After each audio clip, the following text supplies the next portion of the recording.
ఈరోజు 11 ఆఫీసులు మా ఊరికి వచ్చి ఇస్తున్నారు ఒడ్డు కొలిచడానికి. 3 నెలల నుంచి ఎమ్మెల్యే గారు చెప్పాం, ఎమ్మెల్యే తిరుగుతున్నారు. మా ఊళ్ళో కోతలు 30% కోతలు అయిపోయింది. ఇప్పుడు ఆడుగోడు ఏమీ లేదు. 60 మంది పట్టలు లేవు. వర్షం వస్తే ఏం చేయాలా? 17,200 ఒడ్డు కొలుసుకొని పోతున్నారు. ఇప్పుడు మీటింగ్ పెట్టి మళ్ళా శాతం వస్తే గొడవస్తా ఉంటున్నారు. మాకు సమాధానం ఏంది? 5 నెలల వరకు ఎవరికి చేసి ఇప్పుడు ఇంకా అన్ని పూర్తి కాకుండా ఏం చేయాలి మేము? 15,000 రూపాయలు ఉద్యోగం వస్తారు, కుర్చీ ఇస్తారు, ఫ్యాన్ ఇస్తారు, ఏసీ ఇస్తాడు. మనుటంగా కష్టపడి రైతు మాకేం వీరు. ఏ ప్రభుత్వం జేబుల నుంచి ప్రభుత్వం పచ్చి తెలుగుదేశం ఏది వచ్చినా ముంచదే. ఏదైతే ఎరదిస్తాడు ఎరది చేశాడు మాకు. ఇక్కడ 10 సంవత్సరం 2,400 రూపాయలు పుట్టి అమ్మాం. ఇప్పుడు 17,000 పుట్టి అమ్ముతున్నాం.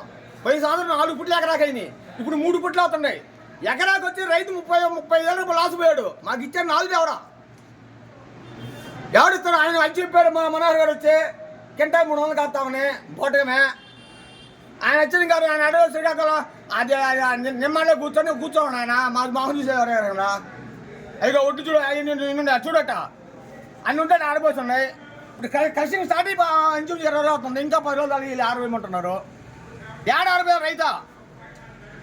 ఎక్కడ 60 రైతు? పట్లు ఇచ్చారా? కళాలు ఉండవు. ఏముండే రైతుగా ఏమి లేకుండా రైతు ఎవరు ఏ ఎదో రైతు వచ్చారు? ఎదో లేడు.